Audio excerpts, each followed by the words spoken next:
vraiment extraordinaire de voir en fait comment Dieu a tout créé pour nous, Dieu a tout créé pour l'homme en fait, pour la vie de l'homme sur la terre. Parce que par exemple, quand on pense que le soleil est exactement à bonne distance de la terre pour que nous ici, on est suffisamment chaud mais pas trop chaud, alors que dans les autres planètes, soit il ferait froid, soit où il y a l'obscurité d'ailleurs dans les autres planètes, tandis que nous, on a à la fois le soleil pendant le jour qui nous éclaire, la nuit, on a la lune qui nous reflète la lumière du soleil. Mais quand on pense vraiment comment Dieu a créé la création de façon tellement parfaite pour que ce soit pour la vie sur la terre. Le Rav Zamir Cohen, il expliquait aussi, c'est vrai que comment on peut respirer, juste sur cette planète, il y a exactement le taux d'oxygène qu'il faut pour qu'on puisse respirer. Et c'est extraordinaire quand on réalise que tout le gaz carbonique que nous, on rejette, ça nourrit les plantes, elles s'en servent et elles rejettent l'oxygène dont nous, on a besoin. Et il n'y a jamais trop, même s'il y a moins d'arbres, en fait, ils consomment toujours la même quantité, c'est-à-dire le trop-plein de gaz carbonique, et ils nous rejettent toujours en fait, ils consomment davantage et ils fabriquent davantage. C'est extraordinaire, parce que s'il y avait davantage d'oxygène, en fait, si on allume une allumette, la planète, elle exploserait, elle prendrait feu. Donc, et à tout point de vue, on voit ça. Comment ça se fait que partout dans l'univers, il y a de l'eau. Enfin, d'ailleurs, la Torah le disait déjà, hein, et les scientifiques maintenant le découvrent. Avant, ils rigolaient quand la Torah disait qu'il y avait des réserves d'eau et puis qu'on les recevait. Et maintenant, on s'est aperçu qu'il y a des réserves d'eau énormes partout dans l'univers, mais c'est sous la forme de glace. Et c'est vrai que l'eau, elle peut être sous la forme de vapeur. Or, nous, on boit l'eau liquide. Et juste sur la Terre, il y a la température exacte pour que ici, ce soit ni en vapeur, ni en glace, mais juste la température qu'il faut pour qu'on puisse vivre, pour qu'on ait de l'eau, etc. Et l'oxygène qu'il faut. Et c'est donc voilà, je veux vraiment remercier Dieu. Et puis, pourquoi Dieu il a fait cette création, pas seulement la planète Terre, et puis le Soleil, et puis la Lune, ce dont on a besoin, ce qui serait déjà extraordinaire. Parce que rien que quand on voit ce fonctionnement et le fonctionnement du corps humain, et même le fonctionnement de l'œil, on voit que ça ne vient pas d'une explosion, mais que ça vient d'un créateur qui a fait toutes les choses. Le fonctionnement du corps, mais tellement parfait qu'on voit que c'est l'empreinte du créateur. Mais voilà, Dieu, il a fait, je ne sais pas combien il y a de planètes. À un moment, on disait qu'il y avait 4000, mais en fait, dans la Torah, il y a toujours qu'il y a eu davantage. Et ça nous permet de voir comment Dieu, on ne peut qu'avoir confiance en lui, mettre en lui toute notre foi et notre confiance, parce qu'il a créé tout ce système avec, je ne sais pas, des milliards de planètes, ou je ne sais pas combien il y en a, mais en tout cas, tout ça, ça fonctionne de façon parfaite. Et le Rav, il disait que il y a toujours enfin, c'est dans la création, ah voilà Nadine, au moment de la création, ou peut-être encore maintenant, bon, ça, il y a un doute, il ne savait pas, enfin, on ne sait pas, mais il y a un nombre, en tout cas, qui est donné. Et c'est un nombre colossal qui montre comment on peut remettre toute notre confiance en Dieu. Et il disait, bon, peut-être qu'à chaque fois qu'il y a une planète qui explose, il y a une autre planète justement qui naît, de sorte qu'il y a toujours le même nombre.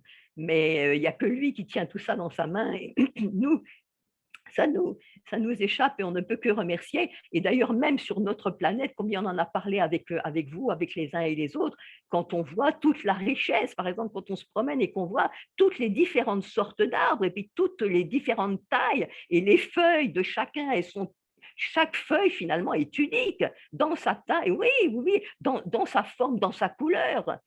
Mais c'est une richesse infinie, ne serait-ce que pour les arbres, de taille, de forme, d'odeur, et puis et les fruits et les fleurs, toutes les fleurs sont différentes. Et vraiment, Baruch Hashem, il faut remercier Dieu, le Créateur, pour ça. Et en plus, comme je disais avec certains d'entre vous, non seulement tout la création est magnifique, mais Dieu nous a donné l'œil capable de voir toutes les différentes couleurs, la luminosité, c'est vraiment, Baruch Hashem, tous les jours, on peut remercier Dieu de ce qu'on a les yeux capables de voir sa création tellement extraordinaire. Et quand on fait les brachot pour sentir une odeur ou pour manger, etc., on appelle ça les brachot de la jouissance. Donc Dieu, il a vraiment tout fait pour nous, pour que, bonjour Nadine, pour notre jouissance, en fait. Bonjour. Il y a une richesse extraordinaire pour que l'homme il puisse jouir de toute cette. Par exemple, quand on fait la richesse, quand on fait la bracha sur Boré Priaetz, le fruit de l'arbre, quand on pense à toutes les tailles de fruits qu'il y a, toutes les couleurs de fruits, tous les goûts qu'il y a, tout, mais c'est extraordinaire.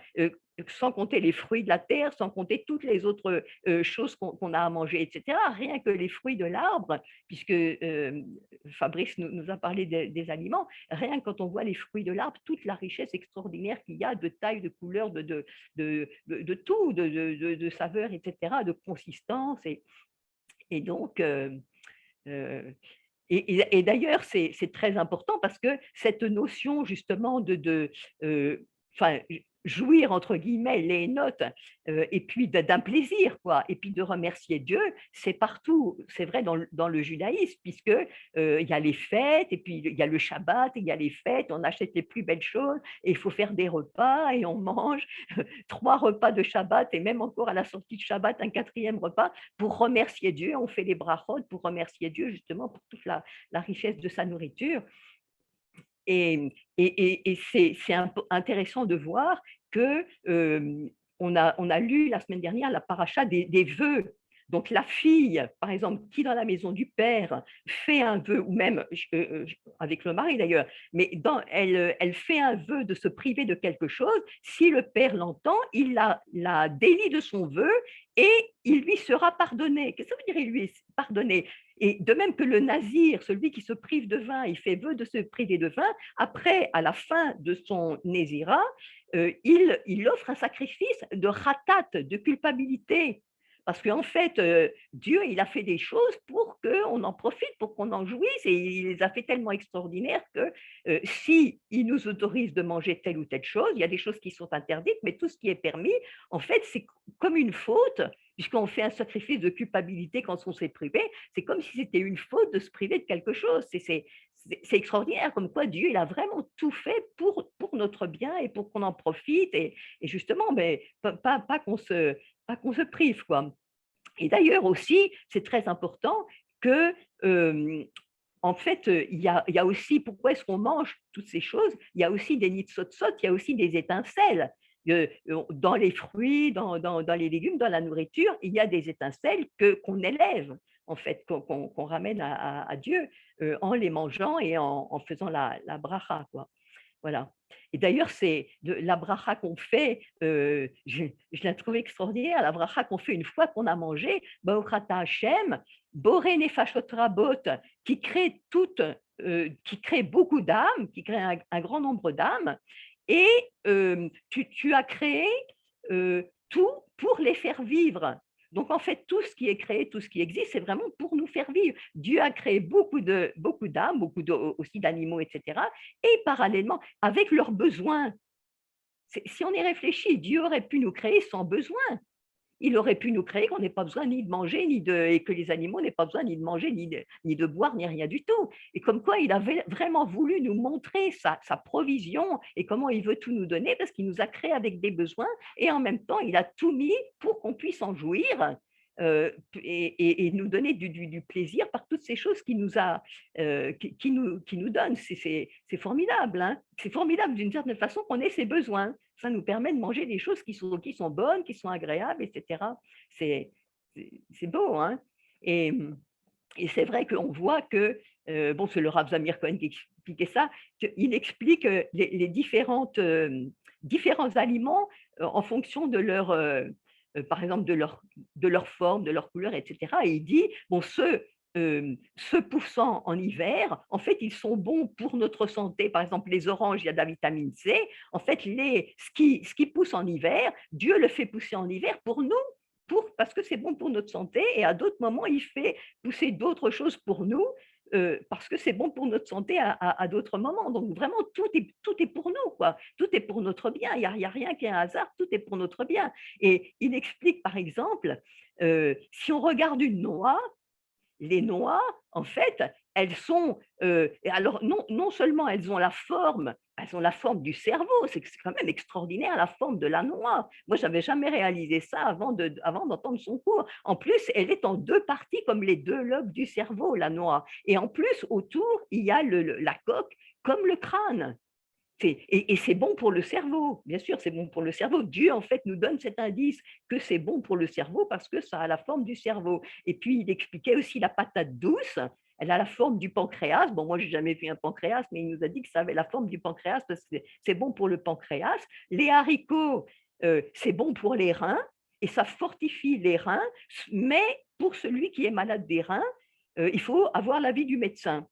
Parce que ça peut être, justement, ça a tellement en fait un effet sur les reins que ça peut être dangereux pour les reins. Mais pour quelqu'un qui est en bonne santé, qui n'est pas malade des reins, en tout cas, les haricots, ça a la forme, c'est extraordinaire, ça a la forme du rein.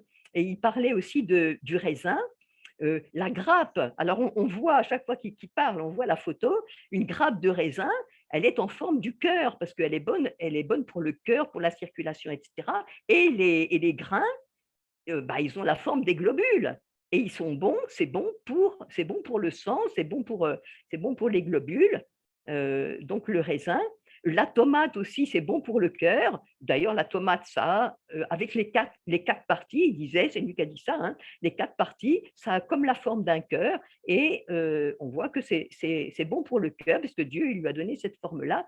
Et la carotte, par exemple, je n'ai jamais réalisé, mais quand on la coupe, c'est comme un œil. Et c'est bon pour les yeux. Bon, après, on parlera des couleurs, hein, le rouge et le orange, mais les carottes, c'est bon pour les yeux.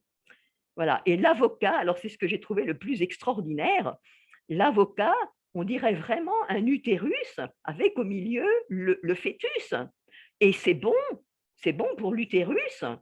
On le donne aussi après l'accouchement à la femme, etc., pour la reconstitution de l'utérus.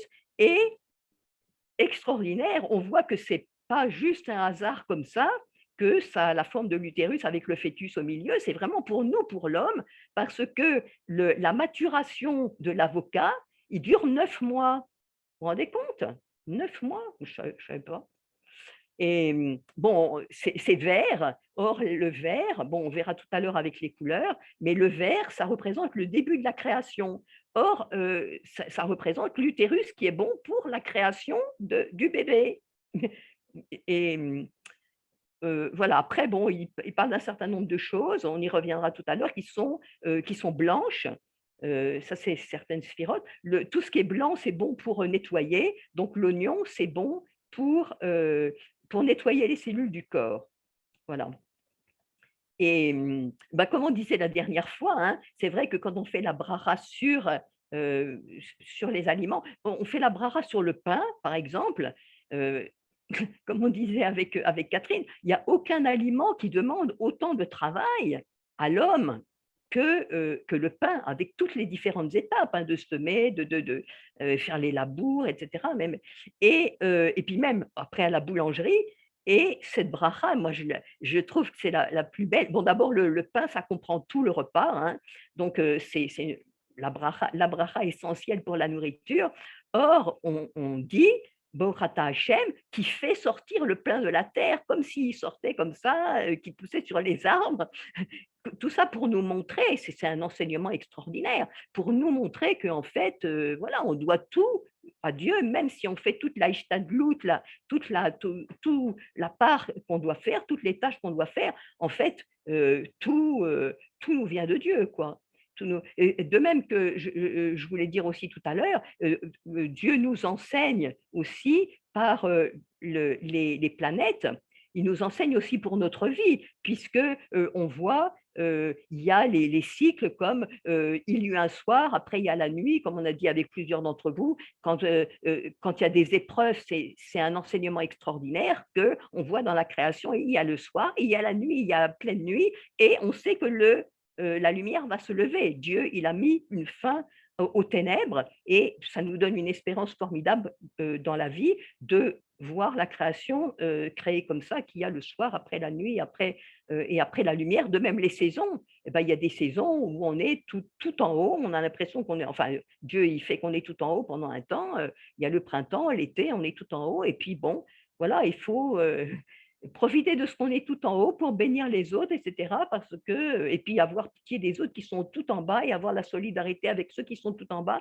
parce que voilà, je veux dire seulement une chose positive, que celui qui est tout en bas, Dieu va le faire sortir de son hiver, et puis pour lui, il y aura le printemps et il y aura l'été. Mais nous, voilà, on doit toujours se remettre dans la main de Dieu et savoir que, Baruch Hashem, il nous donne à certains moments d'être en été, mais euh, voilà, c'est des enseignements extraordinaires que Dieu il nous donne par sa création. Voilà, et bon, les brachot en général qu'on fait, comme je disais, il y a les nitzotzot qui sont, quand on fait la bracha et qu'on mange, les étincelles qui sont dans la nourriture, elles sont élevées, mais c'est vrai que, bon, je ne sais pas si vous avez vu ces expériences qu'il y avait. Il y avait un Japonais qui avait fait ces expériences, mais de toute façon, il y a des expériences qui ont été faites aussi plus simples, on récite soit une bracha sur de l'eau, soit on lit des téhilim à côté de l'eau, enfin des psaumes, soit on dit des paroles positives et des paroles d'amitié, d'affection, d'encouragement à côté de l'eau, et après on arrose des plantes, et on peut faire des expériences en mettant l'une à côté de l'autre dans une même pièce, des plantes, des graines, je veux dire, des graines, et puis on les arrose avec cette eau devant laquelle on a dit des paroles positives, que ce soit des brachot, des téhilim ou des paroles positives simplement, et elles poussent beaucoup, beaucoup plus haut que les plantes où on n'a pas dit ces paroles positives. Par contre, si on a dit des paroles négatives, eh bien, quelquefois, les graines, elles pourrissent complètement. Et ça, c'est très, très, très important comme enseignement aussi, qu'on doit faire attention à nos paroles, ne pas dire des choses négatives, et dire sur les autres et sur nous-mêmes, et des paroles positives, et remercier Dieu pour ce qu'il nous donne, y compris les canicules et y compris tous les temps. Voilà, tout vient de Dieu. Et puis, il faut remercier pour Dieu en toutes circonstances, parce que lui, il sait ce qui est bon pour nous et pourquoi il le donne. Voilà, la dernière fois, Fabrice nous parlait de l'huile. Alors, j'ai regardé un petit peu parce que j'ai trouvé que c'était enfin, c'est très important, l'huile d'olive. En fait, on voit que l'huile d'olive est partout présente dans le temple. C'est intéressant de voir que l'huile, sur les sacrifices, par exemple, ils mettaient de l'huile d'olive. Avant que ça monte vers Dieu, ils mettaient de l'huile sur les sacrifices. Et puis, même dans les parfums, dans la composition des parfums, il y avait de l'huile aussi, de l'huile d'olive. Et aussi, ah oui, bah dans la ménorah, dans le chandelier, dans la ménorah. Donc, ça sert autant pour les sacrifices, les offrandes à Dieu, que pour les parfums, que pour éclairer le temple. Donc, à tous les endroits du temple et dans toutes les fonctions, on trouvait l'huile d'olive. Et alors, dans la ménorah, elle était particulière parce que c'était la première pression. En fait, c'était les olives qui étaient catites. Catite, c'est concassé, coupé comme ça. La Mahor, Katif la Mahor, elles étaient concassées pour le Mahor, pour l'éclairage, c'est-à-dire la Ménorah. Et c'est un enseignement pour nos vies aussi, que quelquefois on a l'impression qu'on est comme ça, Katit, qu'on est coupé, qu'on est un peu. Voilà. Mais c'est en vue justement d'éclairer, et Dieu il va nous faire porter du fruit quand on sent qu'on est comme ça un peu. Euh, voilà, coupé, et puis et et là, et cet arbre, en fait, il y a beaucoup de témoignages, il y a beaucoup de significations. D'abord, c'est un arbre, c'est intéressant parce que c'est un arbre qu'on ne peut pas greffer. Donc, on ne peut pas mélanger, en fait. Et ça respecte l'identité, le fait qu'on peut pas greffer. Il y a aussi beaucoup de. C'est excellent pour d'ailleurs l'huile. C'est intéressant de voir que l'huile d'olive, elle est très bonne pour la mémoire. Et c'est curieux parce qu'en fait, les olives sont mauvaises, elles, pour la mémoire. C'est curieux, hein? Bon, là, je n'ai pas trouvé d'explication, mais si on mange trop d'olives, ça fait perdre la mémoire, alors que boire de l'huile d'olive, c'est excellent pour la mémoire. Voilà. Mais alors ça représente aussi, l'huile, ça représente aussi la royauté, puisque, il y avait l'onction. Heu, il était, enfin, tout ce qui concerne d'ailleurs Machiar. Machiar, le roi qui va venir, ça veut dire oint. Machiar, ça veut dire oint. Et donc toute la notion d'huile qui était sur, la tête de, David et cetera, et justement, quand on lui mettait l'huile sur la tête, ça veut dire qu'on le met à part, sanctifie, comme vous savez, kadosh. Kadosh, ça on le traduit par saint, mais en fait kadosh, les kadesh, ça veut dire mettre à part. Donc en fait, l'huile d'olive, elle sert à mettre à part, elle sert à montrer qui est roi, elle sert à élever, elle sert à illuminer, elle sert à sanctifier. Donc elle symbolise énormément de choses et elle a beaucoup enfin, de signification, une très très grande portée, un grand enseignement. D'ailleurs, c'est pas par hasard que les Grecs, ils ont souillé toutes les huiles du temple. C'est justement parce qu'elles sont précieuses pour tous ces enseignements, et puis justement parce qu'on s'en servait pour tout dans le temple. C'est pour ça qu'ils les ont souillées, et c'est pour ça que à Hanouka, la victoire qu'il y a eu, c'est vrai qu'il y a à la fois la victoire militaire, mais en fait, ce qu'on célèbre, c'est avec la Hanoukia, on allume avec de l'huile d'olive, justement. Donc, en fait, la victoire de Hanouka, on la visualise et on la publie partout par l'éclairage de la Hanoukia avec l'huile d'olive. Et voilà, on publie le miracle. Voilà. Et elle symbolise aussi le, le renouveau permanent, en fait, la vie permanente que Dieu veut nous donner quand on se nourrit en lui, quand on s'appuie sur lui, puisque c'est un arbre qui est vert toute l'année. Voilà, il y a pas d'automne et de printemps, etc. Il est toujours vert. Donc, c'est que quand on se remet en Hachem, en fait, voilà, on est renouvelé en permanence, on est vert en permanence. D'ailleurs, en fait, la tribu de Hacher, ah oui, elle a reçu la bracha d'abord de Abraham. Hacher avait reçu la bracha de Abraham et après de Yaakov. Non, de Moshe, pardon. Et là, Hacher a reçu la bracha de Yaakov, et après la tribu de Hacher a reçu la bracha de Moshe, voilà, avant son départ. Et les deux ont dit la même chose que, comment c'était, Yaakov avait dit que, enfin il y en a un des deux, je ne me souviens plus, je crois que c'est Yaakov qui avait dit que son pain était gras. Et ça représente que dans son territoire, enfin son territoire était enfin, connu, disons, parce qu'il y avait énormément d'oliviers, et donc c'était lui qui fournissait l'huile d'olive aux autres tribus. Voilà. Et après Moshe, ou alors c'est l'inverse, bon, peu importe, je ne sais plus lequel a dit ça, mais Moshe avait dit il trempera son pied dans l'huile, etc. Et donc ça représente ça aussi. D'ailleurs, Asher, pour ceux qui font de l'hébreu, vous savez, c'est les mêmes lettres que Osher, c'est le bonheur. En fait, donc ça représente la bénédiction. Quelqu'un qui est heureux, c'est quelqu'un qui a la bénédiction. Et donc, cette tribu et le mot heureux, c'est le même mot. Voilà. Et alors, on avait parlé la semaine dernière, Fabrice nous avait parlé de la viande et puis du poisson. Alors, je rajouterais dans le texte de Deutéronome 14, 4, 6, pourquoi ce que Fabrice nous avait dit, pourquoi un animal est caché, pourquoi on peut manger sa viande.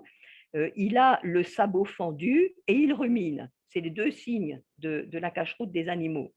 Et alors la signification, pourquoi, la signification spirituelle, je veux dire, pourquoi il fallait qu'il ait le sabot fendu, c'est parce que par, par opposition, par exemple, aux tigres, aux lions, etc., qui sont les prédateurs, qui vont tuer, qui vont manger, etc., manger d'autres animaux, ceux qui ont le sabot fendu, ils courent moins vite, en fait. Donc, ce sont des animaux, ce ne sont pas des animaux qui tuent, qui courent pour tuer les autres, etc., et qui se nourrissent de viande, c'est des animaux qui sont paisibles. C'est ça la signification spirituelle d'avoir le sabot fendu, c'est que on a une paix, on est tranquille et on ne cherche pas ni à nuire, ni etc.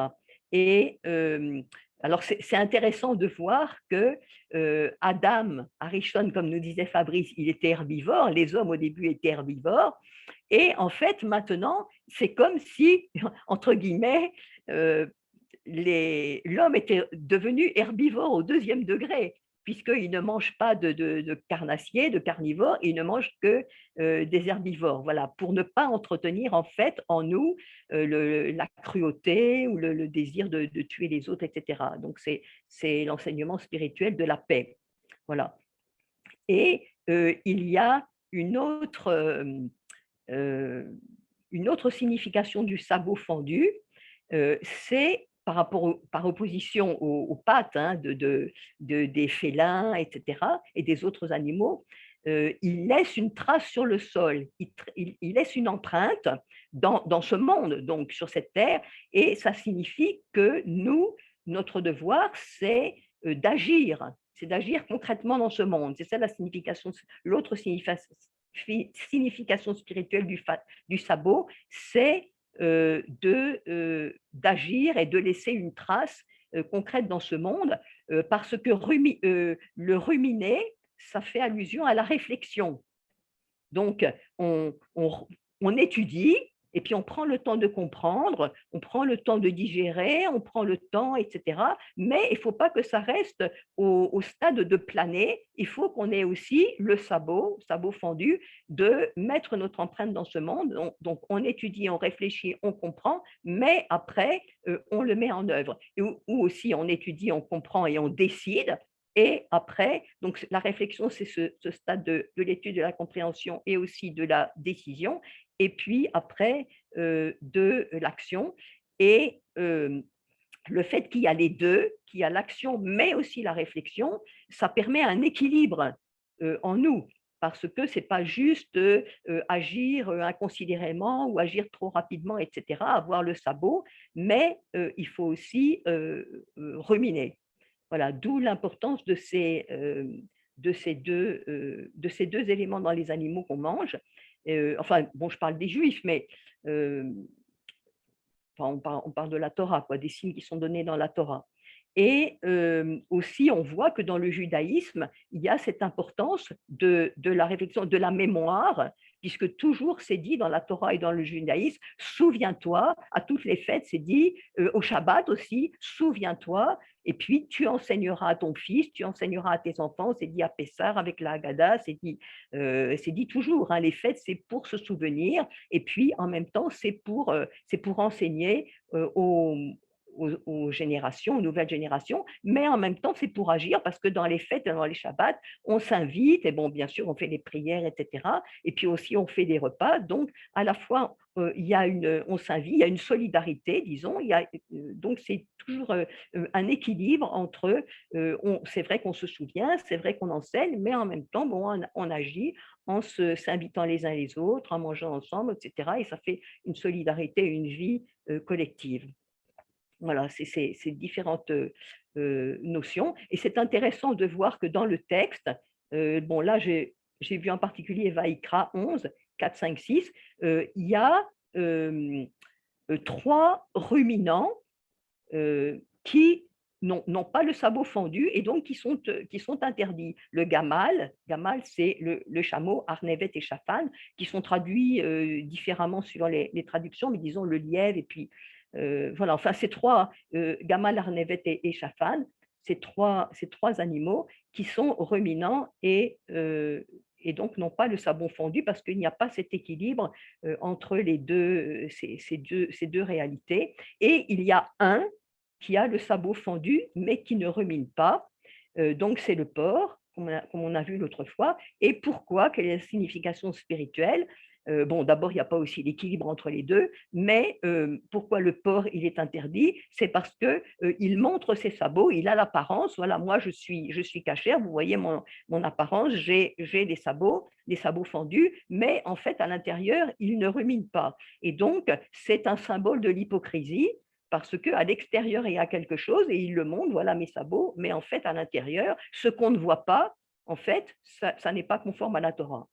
Et donc, lui, c'est à cause de ce signe, quoi, symbolise de l'hypocrisie, l'extérieur qui n'est pas conforme à l'intérieur, que comme signification spirituelle, il est, il n'est pas cachère, on ne le mange pas. Et c'est intéressant de noter que dans la Torah, il y a les trois qui sont, enfin, ils sont cités, les trois ruminants à sabot non fendu et celui, enfin, et le porc. Et la Torah dit il y en a trois d'un côté et un de l'autre. Or, à l'époque, ça a été, enfin, Dieu, il l'a révélé il y a combien? 3000 ans. Et puis, les scientifiques ont fait des recherches pour découvrir toutes les nouvelles espèces, les milliers de nouvelles espèces, les milliers de nouvelles espèces, et ils n'ont jamais découvert un autre animal qui est le sabot fendu mais ne rumine pas, etc. Donc, on voit, pour ceux qui ont besoin de savoir que la Torah, elle a été écrite, elle a été révélée par le maître de tout et le créateur de tout. Comment quelqu'un d'autre aurait pu savoir, il y a plus de 3000 ans, qu'il n'y avait que trois animaux qui étaient ruminants, mais non le sabot fendu et inversement. Donc, on voit que la Torah, elle a été révélée par Dieu. D'ailleurs, en fait, c'est intéressant, et le Rav Zamir Cohen nous a montré les diagrammes, hein, que les animaux qui sont cachers, alors ça c'est époustouflant, ce sont les seuls animaux à avoir une seule arrivée de sang au cerveau. Donc, quand on coupe cette artère, il n'y a plus d'arrivée de sang. Donc, l'animal tombe dans le coma, quoi. Il perd connaissance. Et puis, donc, il souffre absolument pas. Alors que tous les autres animaux, les animaux qui ne sont pas cachers, il nous a montré les diagrammes, ils ont tous deux arrivées de sang au cerveau. De sorte que si on coupe l'artère qui est là, il y a une autre arrivée de sang par laquelle, en fait, l'animal continue à être conscient et il souffrirait si on, voilà, si on le tuait. Donc, il n'y a que vraiment que le créateur du monde qui pouvait savoir que c'est seulement dans ces espèces-là que Dieu il nous a donné à manger qu'il y a une seule arrivée de sang, voilà, au cerveau. C'est extraordinaire.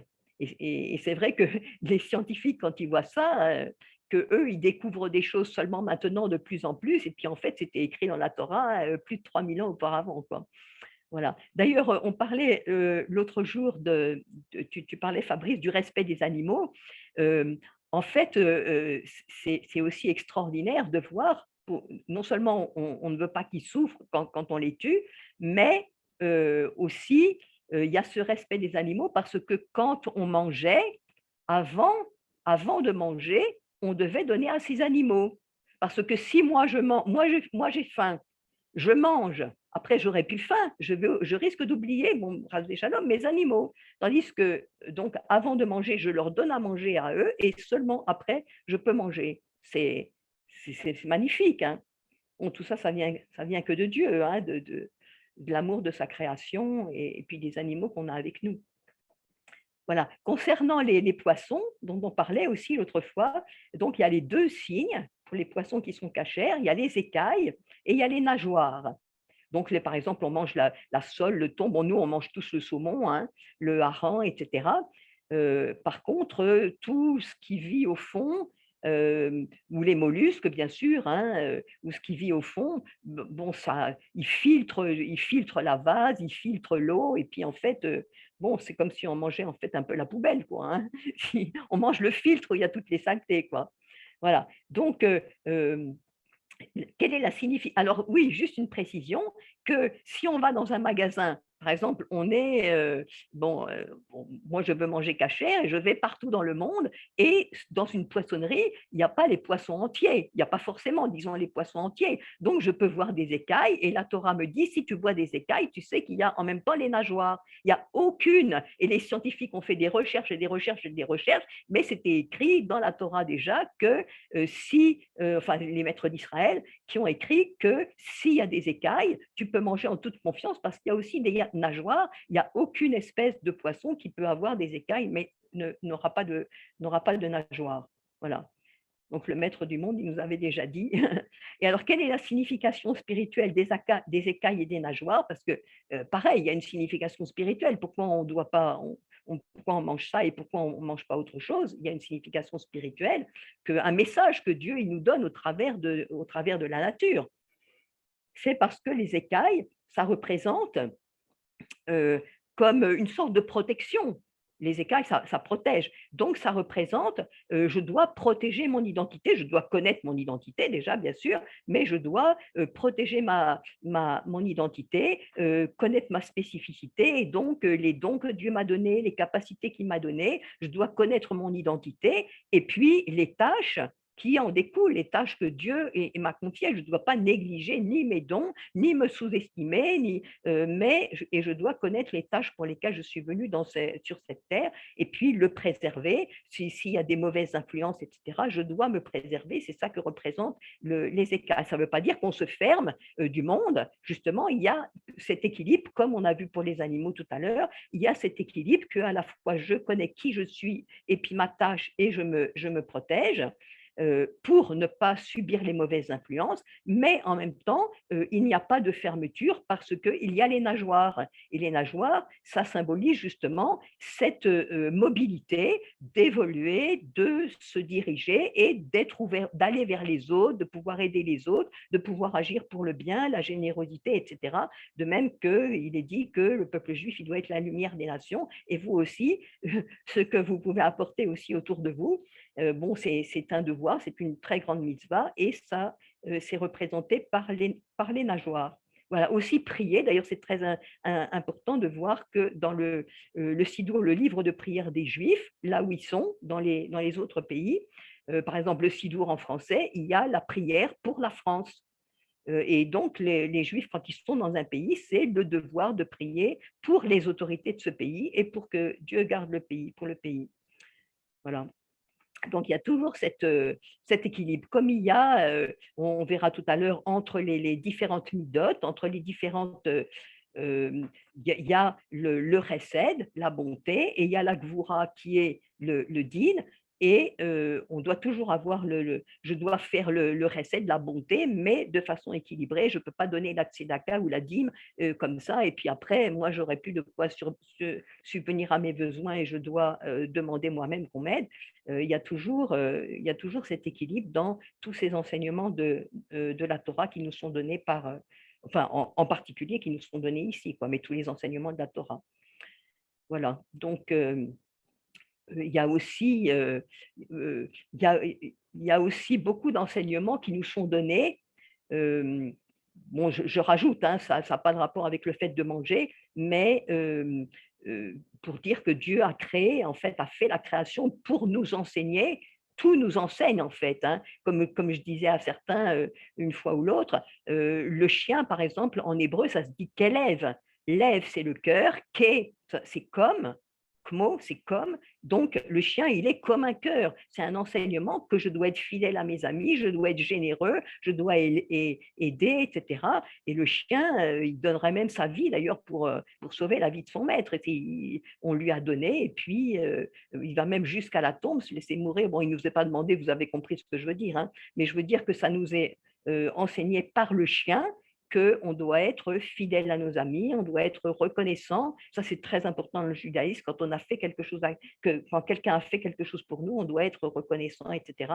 Et on doit être généreux. Voilà. Le ratoul, le chat, qu'est-ce qui nous enseigne le chat? Ratoul, ça veut dire qu'en fait, il recouvre ses besoins, il fait ses excréments, il fait ses besoins et il les recouvre. Il n'y a aucun autre animal qui fait ça. On ne va pas demander à un chien de recouvrir ses excréments. Mais le chat, il nous enseigne ça, qu'on doit avoir une propreté, qu'on doit avoir une pudeur, qu'on doit avoir un respect de l'environnement, etc. Et, et dans la Torah orale, il est question de beaucoup d'animaux comme ça. Comment tu dois être? Tu dois être Kal, Kal, ça veut dire léger, mais ça veut dire aussi agile. Kenesher, Nesher, c'est l'aigle. Donc tu dois être, euh, voilà, en fait, agile, disons, euh, puis disponible à Hachem, disponible aux autres, etc., comme l'aigle qui tout de suite s'envole et puis s'élève très haut, etc. Donc on doit être à l'image de l'aigle, c'est ça qui nous enseigne. On doit être comme le tigre. Qu'est-ce qu'on apprend du tigre? Os kanamer, os, ça veut dire courageux, ça veut dire fort, courageux, et donc on doit être courageux comme le tigre, et on doit être comme le tzfi c'est le cerf, on doit être rapide comme le cerf. Donc, en fait, Dieu, il a tout créé pour notre enseignement. Il y a un animal aussi, c'est très intéressant parce que la cigogne, ça se dit chassida en hébreu. Chassida, c'est le féminin de chassid. Chassid, c'est quelqu'un qui voilà, qui veut vivre selon la Torah, qui aide, qui aime, etc. Et pourquoi elle s'appelle Chassida, la cigogne? C'est parce que en fait, elle est généreuse. Voilà. Elle aide et elle aime et elle nourrit les siens. C'est pour ça qu'elle s'appelle généreuse. Et alors, il posait la question, pourquoi on n'en mange pas? Si elle est généreuse, elle est un bon enseignement pour nous, donc on devrait en manger. Mais on n'en mange pas parce que justement, elle aide les siens. Alors que nous, il nous est demandé d'aider les nôtres, mais pas à la limite des nôtres. Il nous est demandé d'aider les autres. Voilà. Tu aimeras ton prochain comme toi-même, mais c'est les réacha. D'ailleurs, réacha, ton prochain, ça peut être traduit aussi, réa, c'est la même racine que ra. Ra, c'est mauvais. Donc, on peut le traduire comme celui que tu vois mauvais, celui qui est mauvais à tes yeux, ou ton ennemi, bah, tu l'aimeras aussi, et s'il a besoin, tu lui rendras aussi service. Voilà. Donc la cigogne, elle, on n'en mange pas parce que elle est limitée à ce qu'elle aime, alors que nous, il nous est demandé d'aimer les autres aussi, voilà, et d'aider les autres. Voilà, donc ça, c'est des enseignements sur les.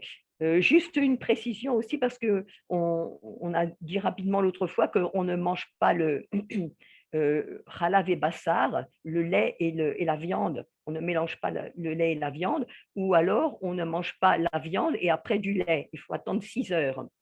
Voilà. Et en fait, cette interdiction n'est pas seulement pour le fait de manger, c'est les notes. Les notes, ça veut dire avoir une jouissance.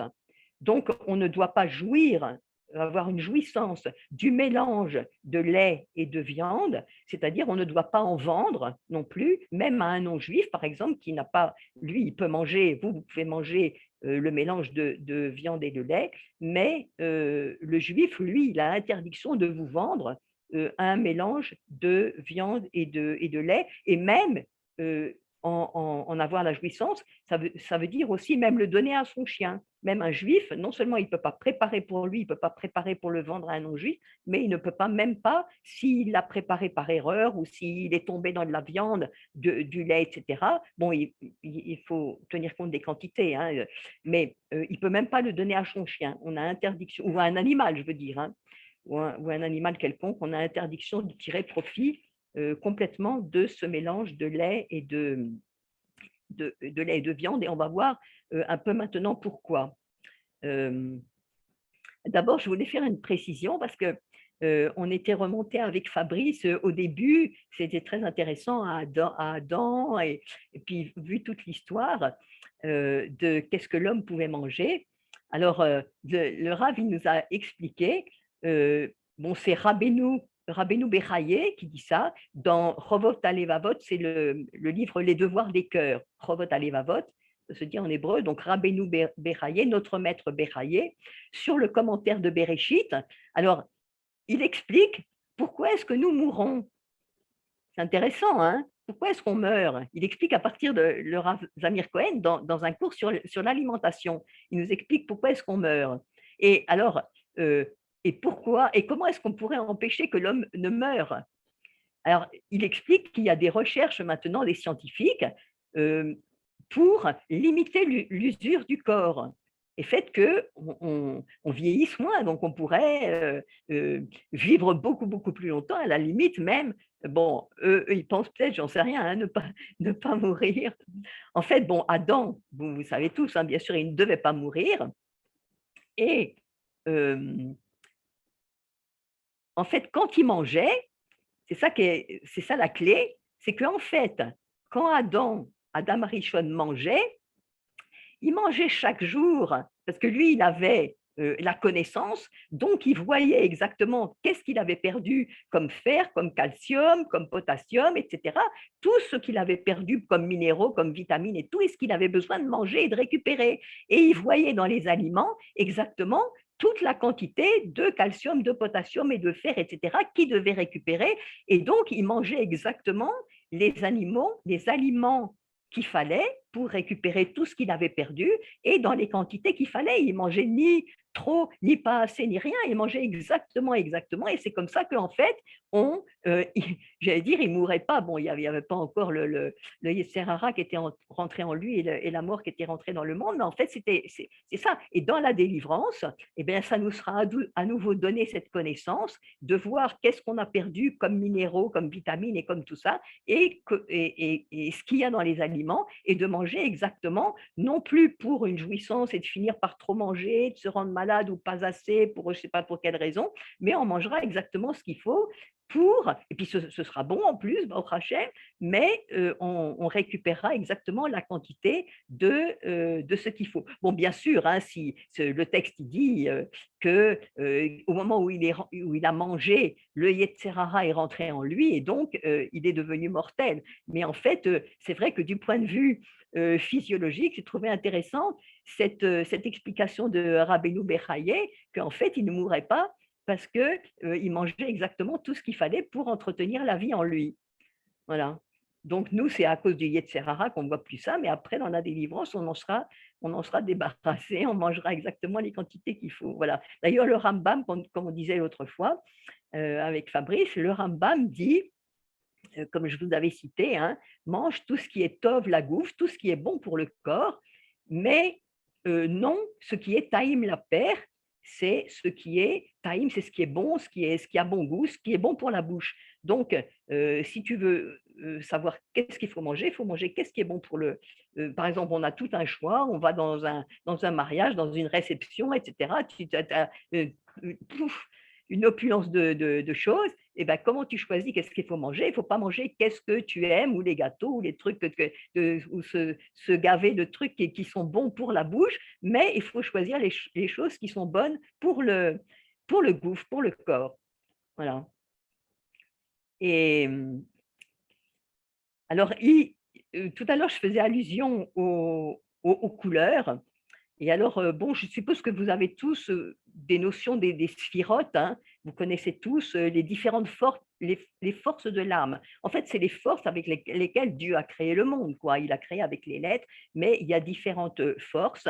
Bon, on parlera que enfin, des principales, on ne parlera pas celles du cerveau. Disons, du côté droit, il y a le Chesed.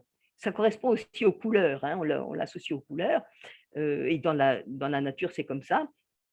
Donc, du côté droit, la droite, c'est le chesed. C'est pour ça que, par exemple, quand on fait Nitilat Yadayim, etc., on commence avec la main droite, ou quand on mange et qu'on fait la bracha, on mange, on prend la chose avec la main droite et puis on mange avec la main droite, etc. Donc, le côté droit, il y a le chesed d'abord. Donc, c'est la bonté. Le chesed, c'est la bonté, mais c'est le don sans limite aussi. Donc, ça peut être excessif. C'est comme Abraham, sa tente, elle était ouverte, etc. Et ce chesed, il est représenté par le blanc. Ah, il y a quelqu'un qui veut rentrer. Le chesed, il est représenté par le blanc et il est représenté aussi par trois couleurs, hein, l'argent et le bleu clair. Et le din, donc la gvoura, donc le côté gauche, Alors, la gvoura, c'est si tu ne mérites pas quelque chose, je te le donne pas. Voilà, c'est ça la gvoura. C'est la justice vraiment de façon comme ça. Euh, et donc, c'est représenté par les couleurs rouge, doré et rouge clair. D'ailleurs, c'est pour ça, entre parenthèses, que dans les mariages, enfin, en principe, hein, dans un mariage juif, on ne donne pas une alliance euh, en or, en or doré, je dirais, parce que ça représente la gvoura. Donc, on ne veut pas se marier sous le signe du din. On, euh, Si on veut donner une bague en or, on donne en or blanc, voilà, ou alors en argent, mais ou en or blanc, parce que on veut se marier sous le signe du chesed, de la bonté, et donc des couleurs blanc, bleu clair ou argent. Voilà, donc il y a d'un côté le chesed, de l'autre côté la gvoura, et au milieu il y a Tiferet. Donc c'est l'équilibre, c'est représenté par Yaakov, hein. Le chesed c'est Abraham, la gvoura c'est Yitzhak, et au milieu Tiferet. Alors la couleur de cet équilibre-là, c'est le jaune. Voilà, c'est la joie, hein. On connaît tous le smile. Voilà. Et alors pourquoi je parle de ça à propos des aliments? C'est parce que les aliments qui sont blancs, donc ils nous font du bien. Le lait, par exemple, il nourrit, il fait grandir, euh, et en même temps, il nettoie. Comme on disait tout à l'heure, l'oignon, il nettoie les cellules du corps. Et je ne sais pas si vous avez fait l'expérience, si vous mettez pendant la nuit, si vous laissez de l'oignon ou de l'ail, ou même un œuf d'ailleurs, de l'oignon, de l'ail qui sont épluchés, ou un œuf voilà, qui est ouvert, si vous le laissez dehors, après, il ne faut plus le manger parce qu'il fait ce recède, justement, il absorbe tous les virus et tous les microbes pendant la nuit. Par exemple, si vous avez, enfin, ras des shalom, pas vous, hein, si quelqu'un a des microbes, une grippe ou quelque chose, eh bien, pendant la nuit, à côté de son lit, il laisse un oignon épluché ou de l'ail ou un œuf ouvert comme ça, et le lendemain, bon, il peut le jeter parce que les microbes qui étaient dans l'air, en fait, il les aura tous absorbés. Donc ça, c'est la couleur blanche de, euh, ça nous nettoie, les oignons, enfin tout ce que je viens de citer, nous nettoie, nettoie notre air, nous fait du bien, etc. C'est le recette de Dieu qui donne ça. Et aussi, donc, comme je disais, le lait, il nourrit, il grandit, fait grandir, etc. Tu peux redire juste Tiferet, qu'est-ce que ça veut dire, Tiferet? Alors, Tiferet, oui, j'y reviendrai. Oui. Tiferet, c'est la mida qui est au milieu de l'équilibre. C'est l'équilibre. Il y a le Chesed Gvura et Tiferet, c'est l'équilibre entre les deux, et c'est représenté par Yaakov. Et la couleur qui correspond, c'est le rouge. C'est le jaune, pardon. Voilà, Tiferet, voilà, un équilibre. Et le jaune, et donc de cet équilibre, il en ressort la joie. Voilà. Et donc le rouge, bon, c'est le vin, la viande, etc. Et comme on disait tout à l'heure, la tomate, c'est bon pour le cœur. La tomate, elle est rouge. En plus, comme on disait, elle a la forme du cœur. Elle augmente les battements du cœur. Donc, c'est vrai qu'il faut faire attention aussi, hein. Mais bon, disons qu'elle est bonne parce qu'elle euh, voilà, elle aide notre cœur, le fonctionnement de notre cœur, et c'est bon pour le sang. Le vin et la viande sont bons pour le sang, et c'est bon pour le cœur. Et par contre, euh, dans le secteur, dans le domaine animal, c'est pour ça qu'on ne les mélange pas. Le lait et par exemple la viande, le lait et la viande, on ne les mélange pas. Le rouge et ces deux midotes, Chesed et Gvura, parce que ça aboutit à un mélange explosif, disons. Donc, c'est à cause des deux midotes qui sont opposées, et c'est des forces qui sont opposées à l'intérieur, et c'est pour ça qu'on ne mélange pas les deux. Voilà. Par contre, pour les plantes, il n'y a pas il a pas cette interdiction, et il n'y a pas ce même danger. C'est pour ça que quand on bénit le vin du kidouche, on met 3 gouttes d'eau aussi. Parce que donc, le kidouche avec le vin, il représente les dynimes, il représente la gvura. Donc les dynimes, c'est les jugements, il représente les jugements. Et donc quand on met ces trois gouttes d'eau, ça adoucit les jugements sur nous. Voilà. C'est en symbole, on symbolise qu'on demande à Dieu d'adoucir les jugements sur nous. Voilà. Donc pour revenir au jaune aussi, donc Tiferet, ça représente l'amida d'équilibre de Tiferet d'où il découle de la joie, d'où le smile que vous connaissez tous. C'est vrai qu'on n'aurait pas vu un smile dans une autre couleur. Par exemple, rouge, le Rav, il nous disait, c'est vrai, enfin, bon, de toute façon, on le sait, hein, le rouge, c'est une couleur qui énerve. Jamais on verrait, par exemple, dans un hôpital, etc., les murs peints en rouge. Et il nous disait, c'est vrai qu'on bon, on a fait des expériences, moi j'en sais rien, mais on a fait des expériences d'enfermer des gens, ne serait-ce qu'une demi-heure dans une salle avec les murs en rouge, et à la fin, ils sont très énervés parce que voir cette couleur-là, ça énerve. Voilà. Et par contre, le jaune, ça représente, voilà, ça représente la joie, ça représente le bonheur. Et même en fait, si on imagine les couleurs, ça a cette influence sur nous, de nous provoquer le bonheur, de nous provoquer la joie, pas seulement quand on les voit, mais quand on imagine. Voilà. Le orange, alors le orange, donc c'est le mélange de rouge, de gvoura et de jaune qui est Tiferet. Alors, ça représente l'amida du Yesod. Le Yesod, c'est Joseph, c'est-à-dire qui a su préserver sa sainteté par rapport à la femme de Potiphar. Donc, ça représente la Gdusha, le Yesod. Le Yesod, ça veut dire fondement aussi. Hein. Donc, le orange, disons que c'est cet équilibre à la fois de… Yosef, il a eu besoin de Gvura pour se garder pur, et puis en même temps, il y a le mélange avec le jaune qui est la joie, l'optimisme, le pardon, etc. Donc c'est une mida même plus haute d'une certaine façon. Bon, c'est vrai qu'il y a l'équilibre de Tiferet de jaune, mais orange, ça représente d'une certaine façon un niveau supérieur de cet équilibre. Voilà, ça représente ça, ce que je viens de dire, la joie, l'optimisme, le pardon. Et tous les aliments qui sont oranges, il nous disait, hein, ils sont bons pour la peau. Par exemple, ils guérissent les brûlures. Et bon, on parlait tout à l'heure de la carotte qui guérit, qui est bonne pour les yeux aussi. Mais donc, en fait, les aliments comme ça qui sont oranges sont bons pour la peau et guérissent les brûlures, il disait. Voilà. Alors, pour la guérison, en fait, c'est la couleur verte. On voit qu'avant, les murs des hôpitaux étaient blancs et maintenant, de plus en plus, partout, ils sont verts parce que même la science a découvert ça.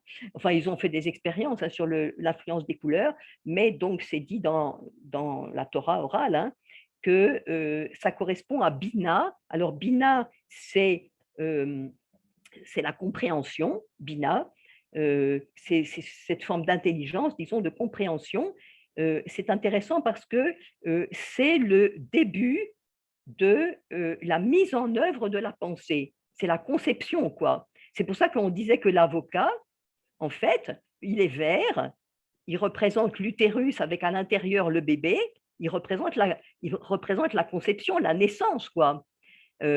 Et c'est pour ça qu'il est vert. À la fois, il y a la forme, à la fois, il y a les 9 mois de la maturation, c'est quand même extraordinaire de l'avocat, mais en même temps, il y a cette couleur qui représente le début de tout. D'ailleurs, vous voyez que un fruit ou un légume, tout au début, il est vert.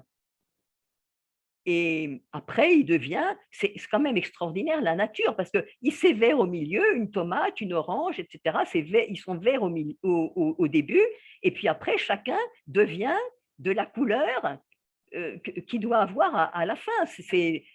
Et alors, pourquoi, question intéressante, pourquoi au début ils sont verts? Pourquoi, indépendamment de ce que ça représente, la bina, c'est-à-dire le début de la pensée, le début de la conception, le début de la création, etc., ça représenté par cette mida de la bina et qui correspond à la couleur verte. Pourquoi est-ce que les légumes, par exemple, pourquoi une tomate, au début, elle est verte? Pourquoi elle n'est pas tout de suite rouge? Mais alors, en fait, si on voyait, l'agriculteur, il voit son plant de tomates, et puis il voit toutes les tomates rouges, ou même moi je vais, et puis je prends une tomate rouge, et puis elle n'est pas du tout mûre.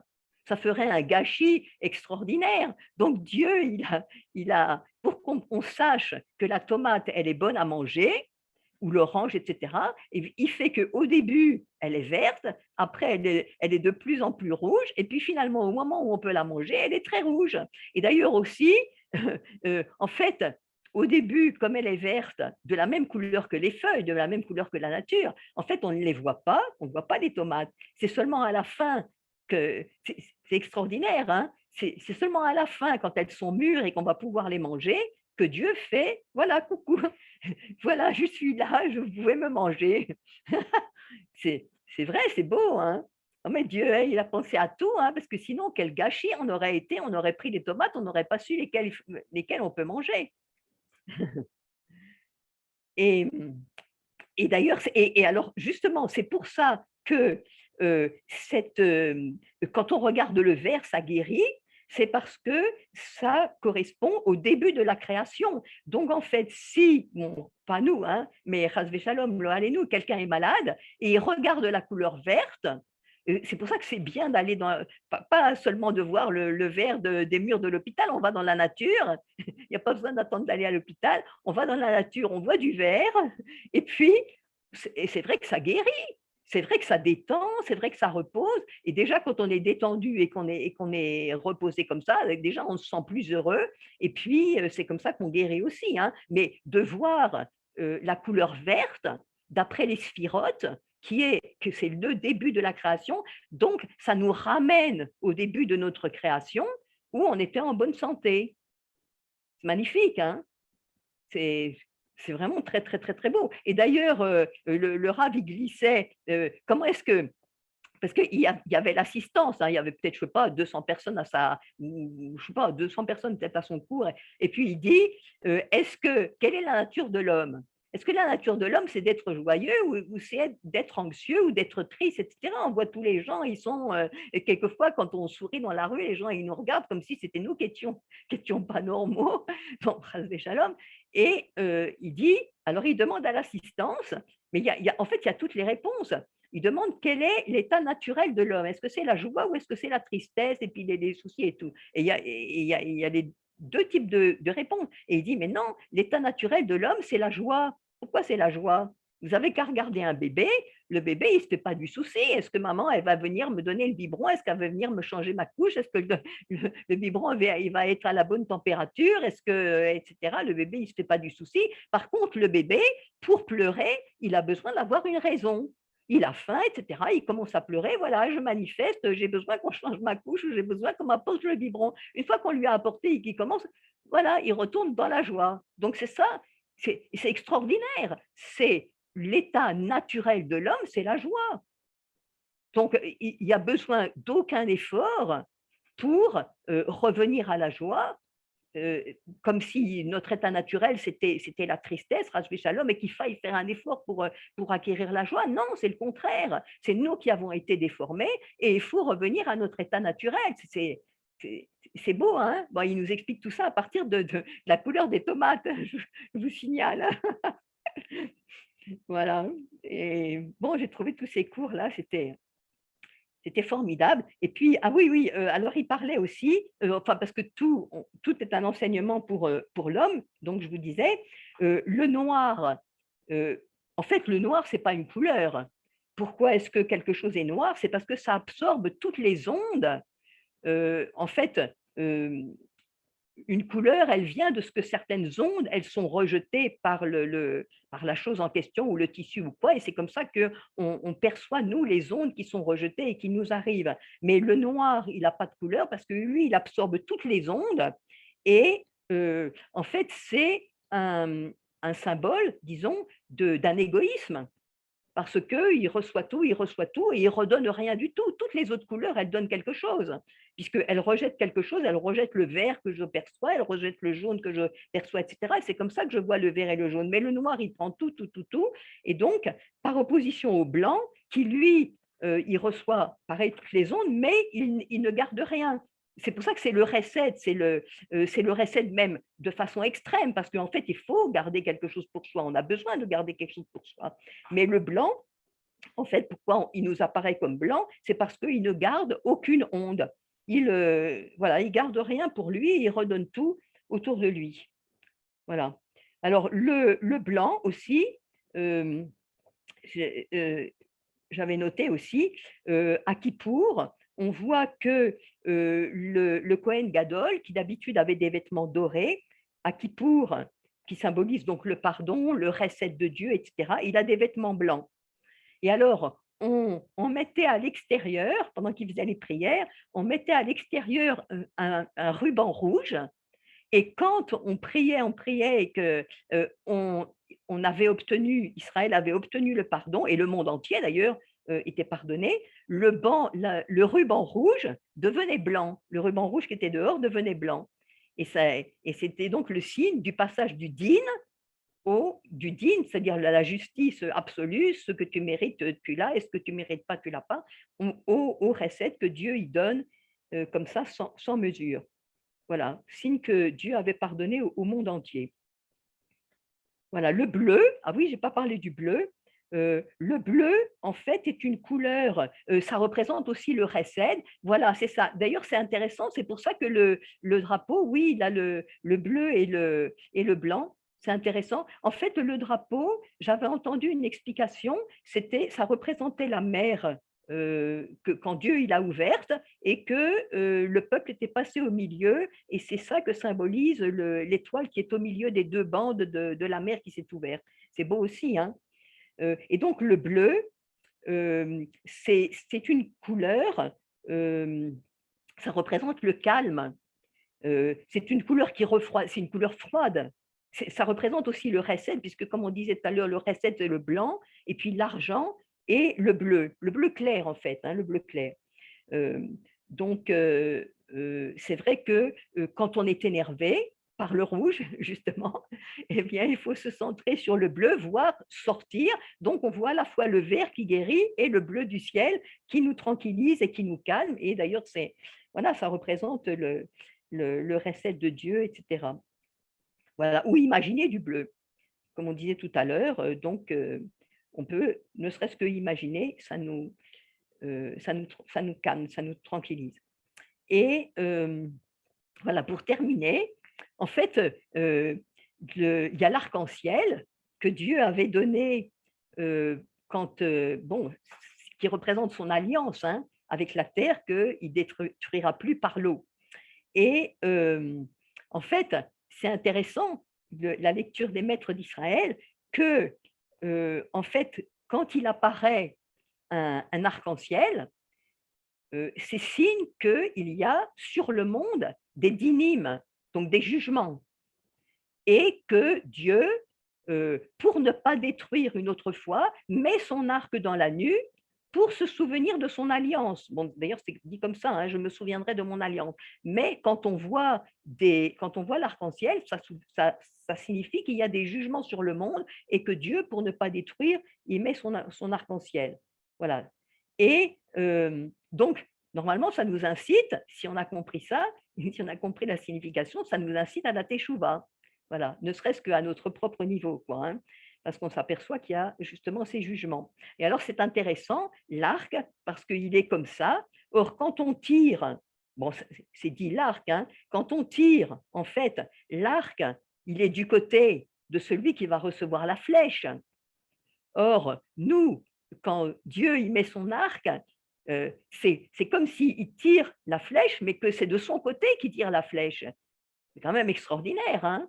Et ce n'est pas de notre côté à nous, c'est de son côté à lui. Et en plus, non seulement ça, mais les couleurs, ça commence par le rouge, mais de son côté à lui. Donc le din, la couleur rouge du jugement de la rigueur, elle est de son côté à lui, Mais de notre côté à nous, donc il y a toute la gradation, de notre côté à nous, il y a la couleur violette. Je n'en ai pas parlé de la couleur violette, mais la couleur violette, c'est la plus élevée spirituellement. Ça, ça représente la compréhension spirituelle, etc. D'ailleurs, on voit, suivant les couleurs qu'on aime, en fait, à quelle sphira ou ouais, à quelle sphira on appartient, quoi. En tout cas, le violet, c'est quelque chose de très, très spirituel et c'est la plus haute, en fait, spirituellement. Je pense que ça doit être la Horma, donc. Voilà. Mais en tout cas, le violet, il est de notre côté pour montrer que même si on a des dynimes dans le monde, etc., Dieu ne va pas à nouveau détruire le monde, mais si jamais il tirait, ce serait de son côté, c'est pas du nôtre. Et de nôtre, il y a le violet.